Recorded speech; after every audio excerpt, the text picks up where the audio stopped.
मेरे हिसाब से इस बार के बिग बॉस सीजन में कुछ ज़्यादा ही फनी चीज़ें हो रही है, और एक बेरोजगार छपरी नल्ला होने के नाते ये मेरा फ़र्ज़ बनता है कि मैं आप सभी लोगों तक ये फ़नी चीज़ें लेकर आऊँ।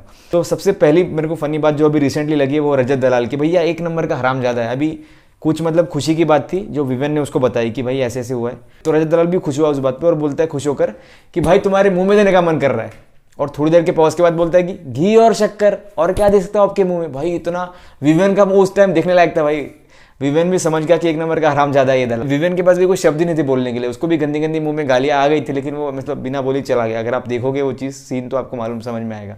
तो ये दलाल सही में यार भले शक्ल गुंडे वाली हो लेकिन हरकतें अभी भी 5वीं के बच्चे जैसी है। और एक मेरे को फनी इंसिडेंट लगा एडन का, जिसमें एडन और ये जो दूसरी मोटी है इसका नाम क्या है, यामिनी, इन दोनों का झगड़ा हो गया, मुठभेड़ हो गई दोनों में। और उसमें ये जो दूसरी वाली जो यामिनी, ये जो मोटी है, ये इसको बोलती है एडन को कि ए तू होती कौन है मेरे को बोलने वाली, तो बोलती मैं तेरी माँ हूँ। मेरे को इस बात पे काफ़ी दोस्तों हंसी आ गई दोस्तों। और मेरे को फनी इंसिडेंट एडन का लगा जिसमें एडन ने भैया खोल के बिना तेल लगाया अविनाश की बजाय। भाई क्या मतलब दोस्तों, इतनी दिल को ठंडक पहुंचने मेरे।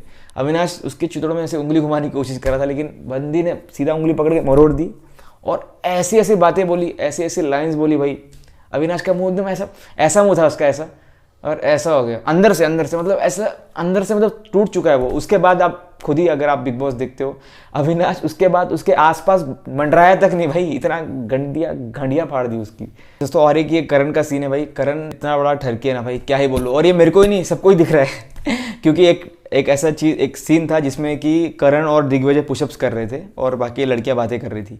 तो उसमें से एक अदिति नाम की एक जो नई मोटी लड़की आई है, तगड़ी हट्टे कट्टे घर की, मतलब सॉरी मोटी नहीं बोलना चाहिए, खाते पीते घर की लड़की। तो इसने सिर्फ ऐसे ही मजाक में बोला कि यार ये लोग पुशअप कर रहे हैं, मैं जाके इनके ऊपर बैठ जाऊँ क्या।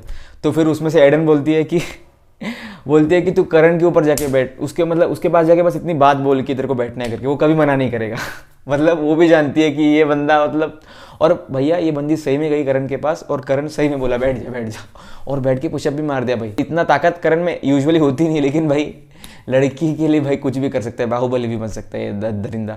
और आपने ये सब देखा ही होगा चुम को कैसे पकड़ा था इसने। भाई तो तभी समझ गया था कि ये दरिंदा मतलब इसके डिवोर्स की हो रही है। और दोस्तों आज का सबसे फनी टास्क जिस पे आप भी गांड फाड़ के हंस सकते हैं, तो आज चुगली गैंग की गांड में खुजली हो गई दोस्तों, जब सभी लोगों ने ये बोला कि एलिस उनके ग्रुप की सबसे अनवांटेड सदस्य है। और ये सुनने के बाद आप एलिस की शक्ल दिखना था, मतलब फुल उसकी शक्ल भी, मतलब उसको कहा भी उसको सब लोग कह भी अनवांटेड रहे थे और वो उसकी शक्ल भी कचरे टाइप लग रही थी, क्योंकि मतलब अंदर से वो टूट चुकी थी। उसको भी लगा कि इनको कैसे मालूम पड़ा। भाई कैसे मालूम नहीं पड़ेगा बहन, दिखता है साफ साफ। मतलब ये जबरदस्ती घुसने की कोशिश करती है उन तीनों में। और दोस्तों इन सब के बावजूद भी, इतना सब कुछ, इतनी फजीती होने के बावजूद भी, जब लास्ट में ये लोग बैठे तो अविनाश और ईशा इसको समझा रहे थे कि यार एलिस देख, तू सबसे अनवांटेड नहीं है, तू तो मोस्ट वांटेड है हमारे लिए, most wanted, you are the most wanted सदस्य। और एलिस इस बात को मान भी गई भाई, फुल मतलब बुद्धू भाई, उसका कोई अस्तित्व ही नहीं भाई। ऐसे लगता है कभी कभी कि एलिस ना बिग बॉस के घर नहीं आई है, ये अविनाश और ईशा के घर पे आई है और इन्हीं के साथ टाइम स्पेंड कर रही है। मतलब आपने कभी भी इसको अविनाश और ईशा के अलावा कुछ और करते हुए देखा है? भाई अनवांटेड तो है बंदी, जिसके घर वाले भी बोल रहे होंगे कि सही में अनवांटेड है, बाहर निकालो जल्दी यार, नाम खराब कर रही है। दोस्तों इसके अलावा आज और एक फनी थिंग ये हुआ कि ये जो मोटी है, मतलब ये यामिनी है, इनको आज एक टास्क में दौड़ना था और ये दौड़ने से पहले ही गिर गई। जब पता है अपने को शरीर अपना टेम्पो से भी ज़्यादा बड़ा है तो दौड़ने की चीज़ों में नहीं पार्टिसिपेट करना चाहिए। देखो मैं कुछ गलत नहीं बोल रहा हूँ, लेकिन बात तो सही है ना। अभी ये पतले पतले चुम जैसे लोग दौड़ रहे हैं, कहाँ उनके साथ कम्पीट कर पाएंगे, लेकिन नहीं, मुझे को तो रेस करनी है। तो फिर वापस से इसके गिरने के बावजूद भी वापस रेस में पार्टिसिपेट करने गई। और दूसरी बार पता है क्या हुआ, रजत ने इसको मार के चला गया, वो भी गलत जगह पे। भले ही दलाल सुधरा हुआ लगता हो, लेकिन ये है तो ये भी हरामजादा है। मतलब भले शक्ल से गुंडा लगता हो, लेकिन असली में और भी ज़्यादा हरामजादा है ये, मतलब वैसे भी हरामजादा है, समझ रहे हो ना। उसके बाद भाई सबसे फनी इंसिडेंट और आखिरी इंसिडेंट मैं आपको बताऊंगा, दिग्विजय की फेवरेट कंटेस्टेंट श्रुतिका है। ये बात जब श्रुतिका को मालूम पड़ी ना तो वो भी शॉक हो गई, ये क्या बात हुई बहन।